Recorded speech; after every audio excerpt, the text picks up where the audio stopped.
నమస్తే, welcome to editor analysis. బెజవాడపై జనసేన కన్నేసిందా? బెజవాడ రాజకీయాల్లో ఇప్పుడు కొత్త సమీకరణాలు మొదలయ్యాయా? ఇప్పటి వరకు టీడీపీ బలంగా ఉన్న విజయవాడపై ఇప్పుడు జనసేన ప్రత్యేక దృష్టి పెట్టిందా?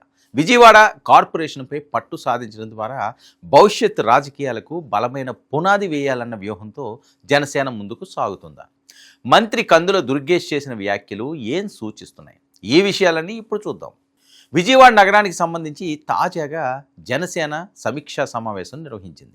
మంత్రులు నాదెండ్ల మనోహర్, కందుల దుర్గేష్, అలాగే పార్టీ ముఖ్య నేతలు సమావేశంలో మాట్లాడిన తీరు గమనిస్తే రాజధానిలో తమకంటూ సొంత బలాన్ని కలిగి ఉండాలనే ఆలోచనలో ఉన్నట్లు తెలుస్తుంది. విజయవాడ ఉమ్మడి ఆంధ్రప్రదేశ్ కాలం నుంచి రాజకీయంగా అత్యంత కీలక నగరం.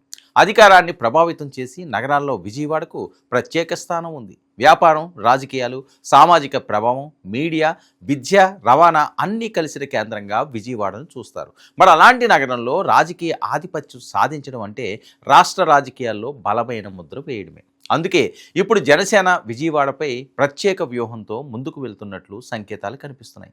విజయవాడ నగర సమీక్ష సమావేశంలో మంత్రి కందుల దుర్గేష్ మాట్లాడిన ప్రతి మాటలో ఒక రాజకీయ లక్ష్యం స్పష్టంగా కనిపించింది. విజయవాడ గడ్డపై జనసేన జెండా గర్వంగా ఎగరాలి అని పదే పదే చెప్పడం సాధారణ రాజకీయ నినాదం కాదు. అది పార్టీ కార్యకర్తలకు ఇచ్చిన లక్ష్యం, నిర్దేశం. మరి కార్పొరేషన్ ఎన్నికలను కేవలం స్థానిక ఎన్నికలుగా కాకుండా జనసేన భవిష్యత్ రాజకీయ బలాన్ని నిరూపించే పరీక్షగా పార్టీ చూస్తుందని సంకేతం. ఇప్పటి వరకు ఆంధ్రప్రదేశ్ రాజకీయాల్లో జనసేన ప్రధానంగా అసెంబ్లీ స్థానాలు, పార్లమెంట్ ఎన్నికలపైనే ఎక్కువ దృష్టి పెట్టింది. కానీ ఇప్పుడు స్థానిక సంస్థల ఎన్నికలను కూడా సమాన ప్రాధాన్యంతో తీసుకుంటున్నట్లు కనిపిస్తుంది. ఎందుకంటే గ్రామాలు, వార్డులు, డివిజన్లు, కార్పొరేషన్లలో బలమైన నిర్మాణం లేకుండా భవిష్యత్తులో పెద్ద రాజకీయ శక్తిగా ఎదగడం కష్టమనే విషయాన్ని పార్టీ స్పష్టంగా అర్థం చేసుకుంది.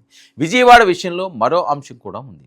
ఈ నగరం రాజకీయంగా టీడీపీకి బలమైన కోటగా భావిస్తారు. మరి అలాంటి ప్రాంతంలో జనసేన జెండా ఎగరాలని లక్ష్యంగా ప్రకటించడం అంటే పార్టీ తన సొంత గుర్తింపును మరింత బలోపేతం చేసుకోవాలనుకుంటుందనే అర్థం. మరి కూటమిలో ఉన్నప్పటికీ సంస్థాగతంగా బలపడాలన్న ఆలోచన జనసేనలో ఇప్పుడు స్పష్టంగా కనిపిస్తుందా? మరి మంత్రి కందుల దుర్గేష్ ప్రసంగంలో పదే పదే ప్రజల్లో ఉండాలి, ప్రజల సమస్యలు తెలుసుకోవాలి, డివిజన్లలో పనిచేయాలి, క్షేత్రస్థాయిలో అందుబాటులో ఉండాలి అనే మాటలు వినిపించాయి. ఇవన్నీ చూస్తే ఎన్నికల సమయం వచ్చిన తర్వాత ప్రచారం చేయడం కాదు, ఇప్పటి నుంచే ప్రజల మధ్య శాశ్వత రాజకీయ బలం పెంచుకోవాలనే వ్యూహం అమలవుతుందని అర్థమవుతుంది. అలాగే కార్యకర్తలకు ఇచ్చిన మరో సందేశం కూడా గమనించదగ్గది. కష్టపడిన ప్రతి కార్యకర్తకు గుర్తింపు ఉంటుందని, ఎవరికి ఏ బాధ్యత ఇవ్వాలో పవన్ కళ్యాణ్కు పూర్తిగా తెలుసని మంత్రి చెప్పడం ద్వారా పార్టీలో అంతర్గత పోటీని నియంత్రించడంతో పాటు కార్యకర్తల్లో నమ్మకాన్ని పెంచే ప్రయత్నం చేశారు. స్థానిక ఎన్నికల్లో కార్యకర్తలే అసలు బలం కావడంతో ఈ సందేశానికి రాజకీయ ప్రాధాన్యత కూడా సంతరించుకుంది. ఇక విజయవాడ పార్లమెంట్ నియోజకవర్గ పరిశీలకుడిగా పనిచేసిన అనుభవాన్ని పంచుకుంటూ మంత్రి చెప్పిన విషయాలు కూడా విశ్లేషణకు దారితీస్తున్నాయి. పార్టీ పదవుల కోసం వచ్చిన వారిలో ఎక్కువ మంది రోజువారీ కూలీలు, ఆటో డ్రైవర్లు, రిక్షా కార్మికులు, సామాన్య ప్రజలేనని చెప్పడం ద్వారా జనసేన తన సామాజిక బలాన్ని ప్రజల ముందుంచే ప్రయత్నం చేసింది. అంటే జనసేన కేవలం నాయకుల పార్టీ కాదని, సామాన్యుల పార్టీ అనే సందేశాన్ని బలంగా వినిపించాలని చూస్తుంది. ఇది రాజకీయంగా ఎందుకు ముఖ్యమంటే స్థానిక సంస్థల ఎన్నికల్లో సామాన్య కార్యకర్తలే విజయాన్ని నిర్ణయిస్తారు.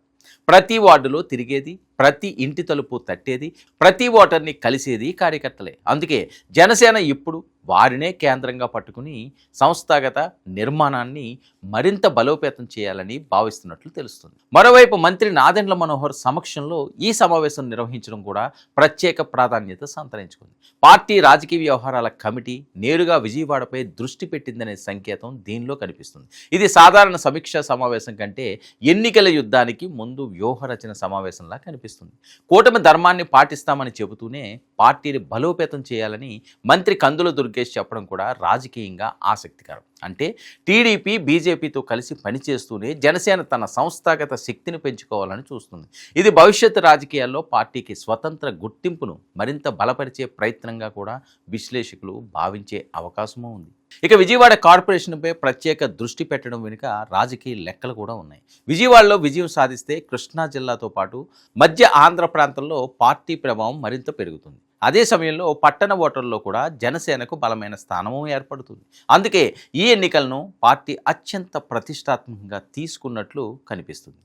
మరి పిడుగు హరిప్రసాద్ చేసిన వ్యాఖ్యలు కూడా ఇదే వ్యూహాన్ని బలపరుస్తున్నాయి. ప్రభుత్వం చేసిన అభివృద్ధి సంక్షేమాన్ని ప్రజల్లోకి తీసుకువెళ్లాలని, డివిజన్ స్థాయిలో పనిచేయాలని సూచించడం ద్వారా ఎన్నికల యంత్రాంగాన్ని ముందుగానే సిద్ధం చేయాలనే ఉద్దేశం స్పష్టమవుతుంది.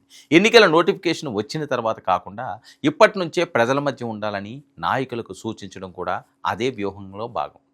ఇక్కడ మరో రాజకీయ కోణం కూడా ఉంది. గతంలో జనసేనపై ఎన్నికల సమయంలో మాత్రమే కనిపించే పార్టీ అనే విమర్శలు వచ్చాయి. ఇప్పుడు మాత్రం ప్రతి డివిజన్లో, ప్రతి వార్డులో, ప్రతి కుటుంబంతో సంబంధాలు పెంచుకోవాలని పార్టీ నాయకత్వం సూచించడం ద్వారా ఆ విమర్శలకు సమాధానం చెప్పే ప్రయత్నం చేస్తున్నట్లు కనిపిస్తుంది. అత్యంత ముఖ్యమైన విషయం ఏంటంటే ఈ సమావేశంలో ఎక్కడా కేవలం ఎన్నికల ప్రచారంపై మాత్రమే చర్చ జరగలేదు. సంస్థాగత నిర్మాణం, కార్యకర్తల గుర్తింపు, ప్రజలతో అనుబంధం, సామాజిక విస్తరణ, కూటమి సమన్వయం, నాయకత్వంపై నమ్మకం వంటి అంశాలన్నింటినీ ఒకే వేదికపై ప్రస్తావించడం ద్వారా జనసేన దీర్ఘకాలిక రాజకీయ వ్యూహాన్ని అమలు చేస్తున్నట్లు సంకేతాలు ఇస్తున్నారు. మరి పవన్ కళ్యాణ్ ఆశయాల సాధనే లక్ష్యంగా ముందుకు సాగాలని మంత్రి దుర్గేష్ చెప్పడం కూడా కార్యకర్తలకు సిద్ధాంతపరమైన దిశానిర్దేశంగా మారింది.